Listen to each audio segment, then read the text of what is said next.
নমস্কার বন্ধুরা, কেমন আছেন আপনারা? আশা করি সকলে ভালো আছেন। জিএস রান্নাঘরে আপনাদেরকে জানাই স্বাগত। আবারও চলে এলাম আরেকটি রেসিপি নিয়ে। আজকে আমার রেসিপিতে থাকছে কাঁচা আমের কেক। তার জন্য একটা গোটা কাঁচা আম নিয়ে নিয়েছি, খুব ভালো করে খোসা ছাড়িয়ে নিচ্ছি। আপনাদের কাছে অনুরোধ রইল আপনারা পুরো ভিডিওটি প্রথম থেকে শেষ পর্যন্ত দেখবেন। আর আমার চ্যানেলে নতুন বন্ধু হয়ে থাকলে চ্যানেলটি সাবস্ক্রাইব করার অনুরোধ রইল।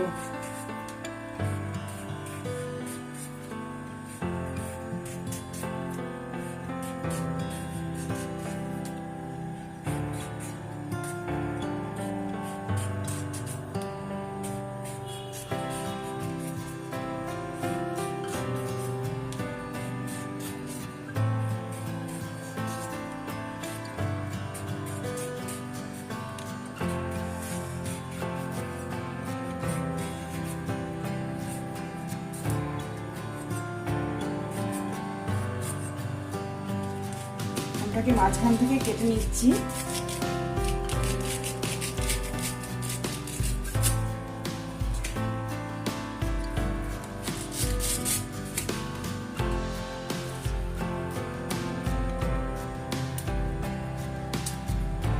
আটিটা ফেলে দিলাম।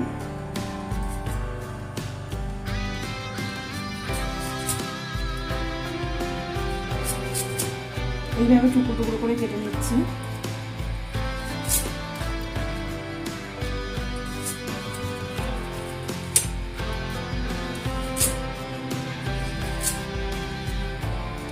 এবারে আমের যে ভেতরের যে এই অংশটা আমি বাদ দেবো। আমি শুধুমাত্র আমের এই শ্বাসটাই নেব। এই যে এই অংশটা কিন্তু ফেলে দেবো, শুধুমাত্র এই অংশটুকুই নেব।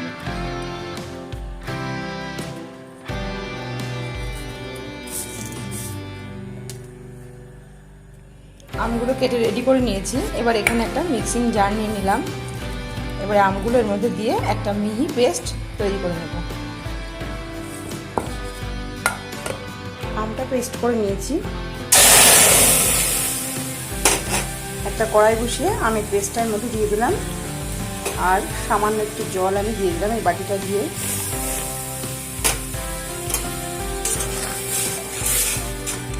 আমটা পেস্ট করার সময় কিন্তু একটুখানি জল দিয়ে নেবেন, তাহলে পেস্টটা খুব ভালো হবে। এবারে এর মধ্যে আমি দিয়ে দিচ্ছি 3 চামচ মতো চিনি।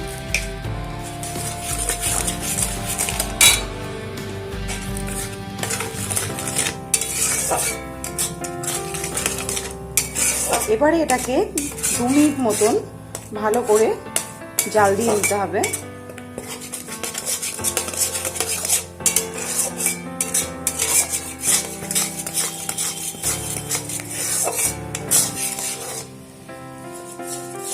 ফিরে এলাম 2 মিনিট পর।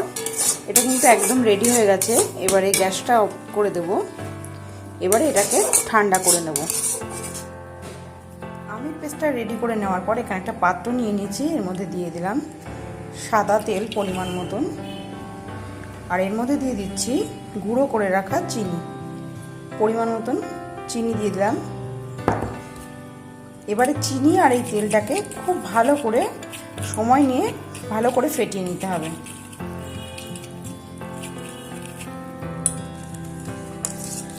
তেল আর চিনি দিয়ে খুব ভালো করে ফেটিয়ে নিয়েছি। এবারে আমি এর মধ্যে দিয়ে দিচ্ছি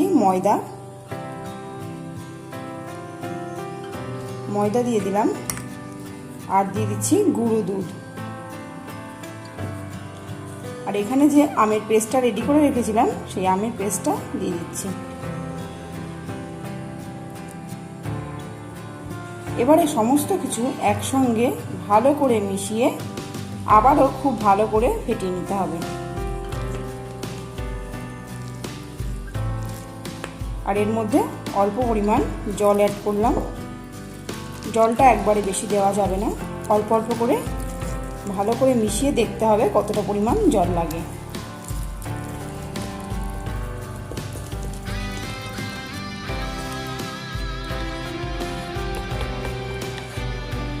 খুব ভালো করে ফেটিয়ে নিয়েছি। এবারে এর মধ্যে আমি দিয়ে দিচ্ছি 1 চামচ মতন বেকিং সোডা, আর দিয়ে দিচ্ছি 1 চামচ মতো ছোট চামচের বেকিং পাউডার।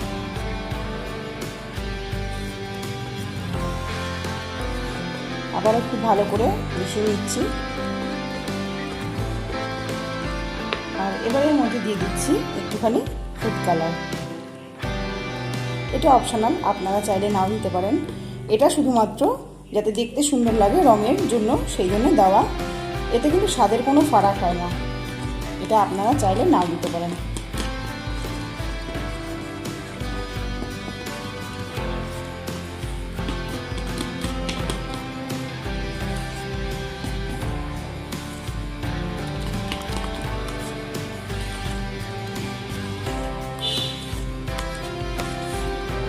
খুব ভালো করে ফেটিয়ে নিলাম।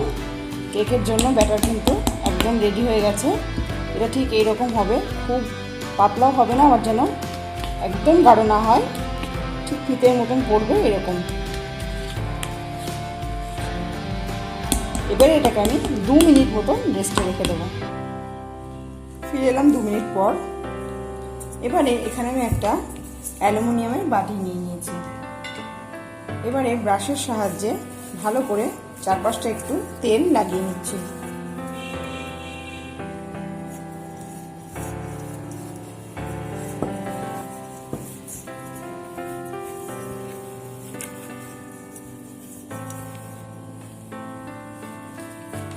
এবারে একটা সাদা কাগজ গোল করে আমি কেটে নিয়েছিলাম,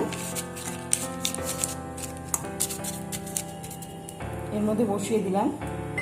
আবারও এর উপর দিয়ে একটু তেল ব্রাশ করে দেবো।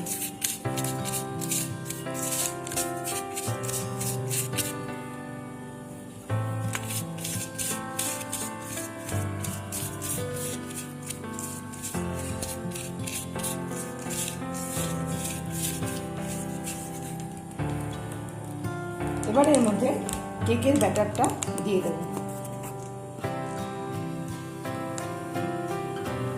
এই যে এরকম ঠিক ফিতের মতন পড়বে, তাহলেই বুঝবেন যে কেকের জন্য একদম পারফেক্ট ব্যাটার তৈরি হয়ে গেছে।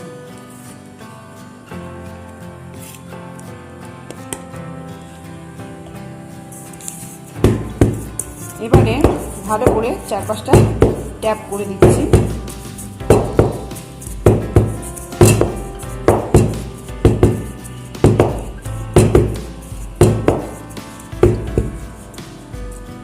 আগে থেকে একটা ডেচকি এখানে গ্যাসে বসিয়ে দিয়েছি, 10 মিনিট খুব ভালোভাবে হিট করে নিয়েছি। এবারে এর মধ্যে কেকের বাটিটা বসিয়ে দিচ্ছি, আর একটা থালা দিয়ে ঢাকনা দিয়ে দিলাম। এবারে গ্যাসের ফ্লেমটা কিন্তু একদম লোতে করে রেখে 45 মিনিট পর ফিরে আসছি। ফিরে এলাম 45 মিনিট পর। এবারে ঢাকনাটা আলগা করব।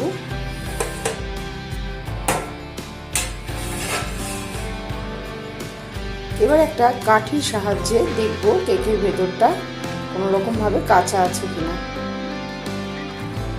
খুব ভালোভাবে উঠে এসছে, কাঠির গায়ে কিন্তু কিচ্ছু লেগেনি, তার মানে কেক সম্পূর্ণভাবে তৈরি হয়ে গেছে।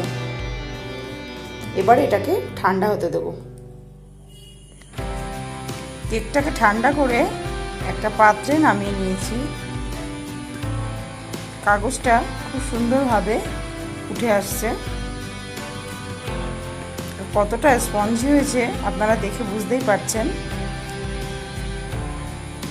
এবারে কেকটাকে সোজা করে নিচ্ছি। আপনারাও কিন্তু চাইলে খুব সহজে অল্প উপকরণে বাড়িতে এইভাবে কেক বানিয়ে নিতে পারেন। বাচ্চা থেকে বড় সকলেই কিন্তু খুশি হবে। এই যে নাও, খেয়ে বলো কেমন হয়েছে।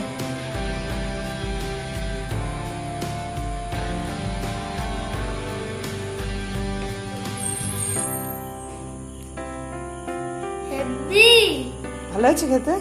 ফাটাফাটি। ফাটাফাটি? তোমার ভালো লেগেছে? খুব ভালো লেগেছে। খুব ভালো লেগেছে, খাও। তো বন্ধুরা, আমার আজকের ভিডিও কেমন লাগলো আপনারা অবশ্যই জানাবেন। ভিডিওটি ভালো লাগলে লাইক, শেয়ার, কমেন্ট করতে ভুলবেন না। আর নিত্য নতুন রেসিপি পেতে আমার চ্যানেলটিকে সাবস্ক্রাইব করার অনুরোধ রইল। আবারও হাজির হয়ে যাব নতুন কোনো রেসিপির সাথে। ততক্ষণে ভালো থাকবেন, সুস্থ থাকবেন। ধন্যবাদ।